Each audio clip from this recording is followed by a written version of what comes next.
Good morning, one and all. This is Pujit Anansai from CACC holding a roll number 19951A05C9. Today, my presentation is about what are the types of variable operating system. Variables OS, which means variables operating system. A variable OS is an operating system designed or refactored to satisfy the requirements of variable computers, which can be significantly from one type of device to another and also different from the requirements of both desktop and mobile devices.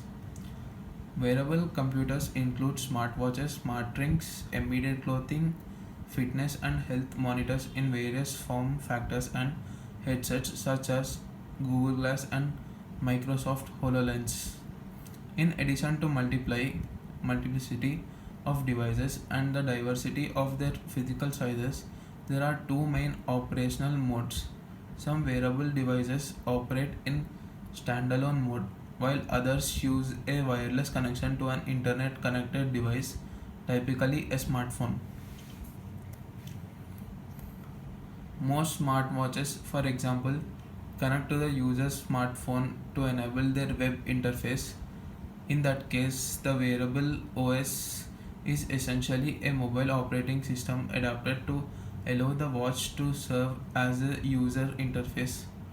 The watch itself is effectively a wireless Bluetooth adapter that extends smartphone capabilities to the watch, allowing the user to answer and initiate phone calls, read and dictate email and text messages, get weather reports or sports scores, listen to music, or ask a digital assistant a question.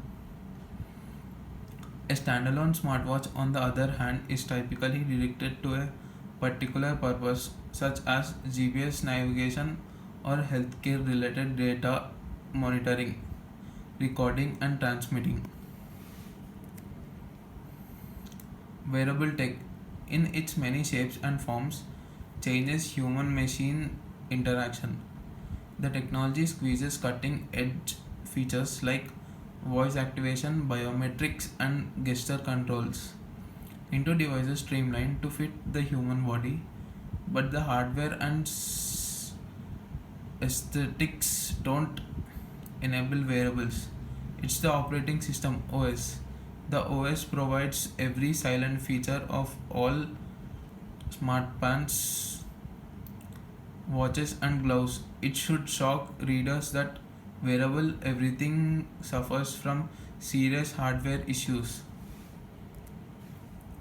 Wearable tech hardware falls short of weak. The specifications look like the guts of low end smartphones, sprinkled with meager crumbs of RAM and storage, budget CPUs, and tiny screens. The OS offers all the shiny, game changing features, but some operating systems handle different parts of wearable game better than others. Right now, four primary operating systems dominate the wearable market: Android, Android Wear, Tizen, and Linux. Two upcoming wearable will soon hit your wrist: iOS for wearable devices and MediaTek Linkit operating system. And then there's a rumored wearable OS soon to arrive from LG. So, what's so special about each operating system and how might it affect your wrists? Type of wearable operating systems. The most important component of wearable operating systems, the kernel. It sits between the software of your technology and the hardware. It determines how hardware solves various software tasks, power management, and more. Each kernel works with a specific range of hardware. For example, Google Wear works with the same hardware as Linux. That's because Android Wear steals its hardware compatibility from the Linux kernel. Lots of hardware exists. Some of the most common include MIPS.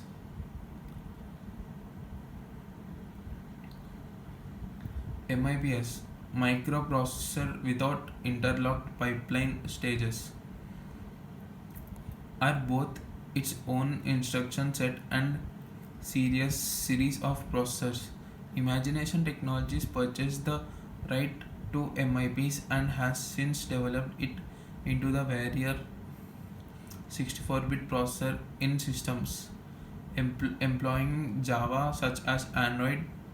MIP's processor should run most applications. Native coded apps will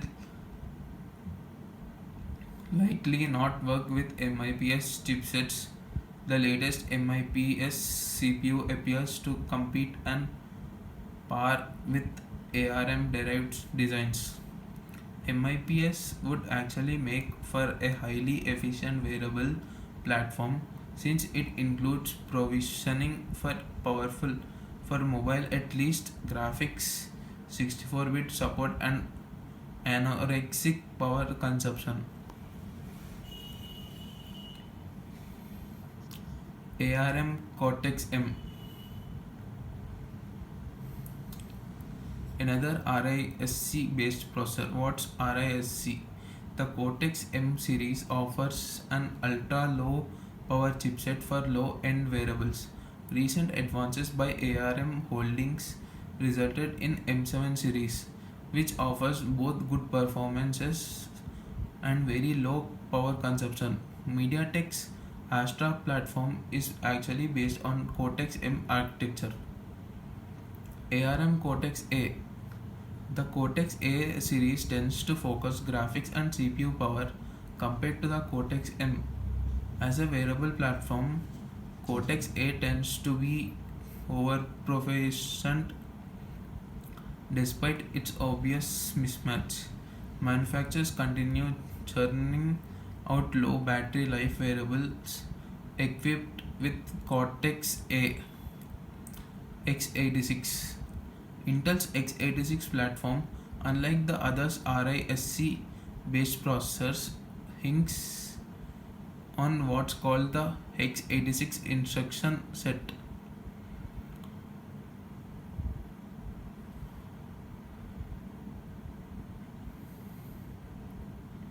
After implementing a number of manufacturing and technological innovations such as tri-gate resistors and the smallest on the market manufacturing process, Intel offers the sale x86 based chipset on today's market. While not currently used in wearable devices, a number of upcoming products may include it. Google Fit squeezes more of Google's proprietary software into a supposed open source platform. While still in a kind of beta, the software tracks, analyzes, and synchronizes users' health metrics. Apple HealthKit software doesn't appear much different from Google Fit.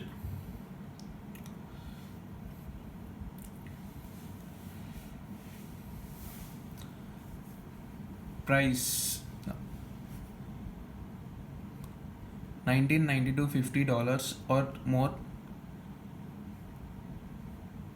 Battery life bad 1 to 2 days. Graphics quality high including OLED, TF, LCD and LCD screens. Voice recognition yes. Fitness tracking supported by additional software. Google Fit. Supported devices Android 4.3 plus. Designer Google. Open source not really. Chipset ARM Cortex A and potential x86 and MIPS or any device supported by the Linux kernel. At present, only Cortex A processor are used. Form factor currently limited to smartwatches. So these are the specifications of Google Fit. The biggest turn off.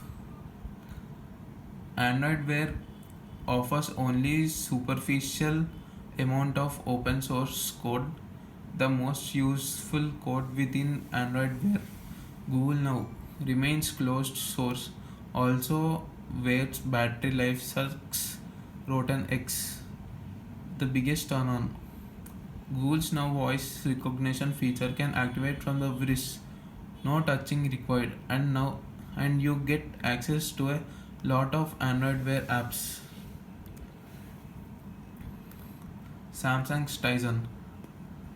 Samsung's Tizen operating system derives from Linux. Like Android, it contains open source code. Unlike Android, Samsung didn't include support of Android's Mammoth app library. The Tizen library as of 2014 includes some 1000 applications purpose built for Samsung devices. Samsung also forked the OS into Tizen, which specializes in Internet of Things applications. Big names even joined with Samsung. Intel is among the rumored partners. Adnan Ahmad, among others, of Berenberg Capital Management, predicted that Tizen would fail. His prediction, while Bloomfield may not miss the target. Samsung put its upcoming Tizen fitted Samsung X project on indefinite hold. The Tizen App Store floats on anemic number of apps compared to the bottomless libraries of the Apple App Store and Google Play Store.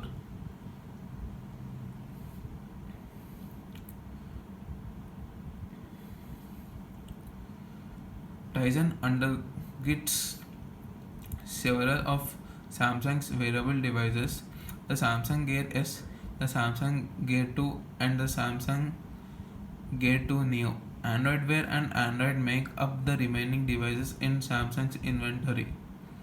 Tizen will include a software called Samsung Architecture for Multinodal Interactions (SAMI), a biometric gathering framework similar to Apple's HealthKit and Google's Fit services.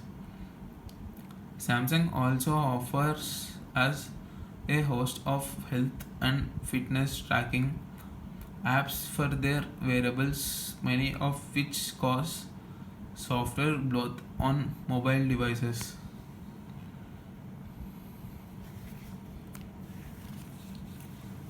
Voice recognition, yes, with manual activation. Fitness tracking, yes, with SAMI and other Samsung apps. Graphics quality, high, most used OLED screens. Supported devices, select Samsung devices on Tizen and Android. Designer, Samsung open source, yes. Chipsets, ARM Cortex M, possibly more. Form factor, smartwatch release date already available. These are the specifications of Samsung's Tizen. The biggest turnoff, most Samsung devices lack Tizen compatibility. Only the latest and most popular devices include support.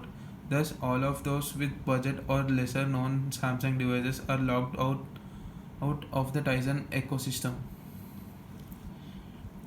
The biggest turn on, Samsung use of Cortex M CPUs and Tizen's lower footprint will enable longer battery uptimes.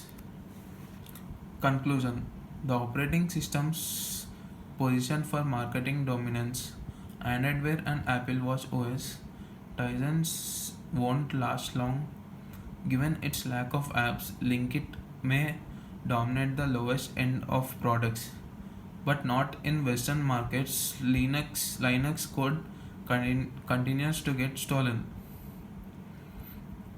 While Apple's entry into the wearable market by dint of its rumored superior internal components came late and offers near identical features to Android Wear, it stands to offer tighter, higher quality software at the cost of fewer apps, poorer voice recognition, and less app creativity. Apple's approach tends to let the market establish itself, and then once solidified, it moves into fill the high end niche which offers the largest margins Companies using Android Wear receive a first mover advantage but compete with one another for cheaper products. Thank you.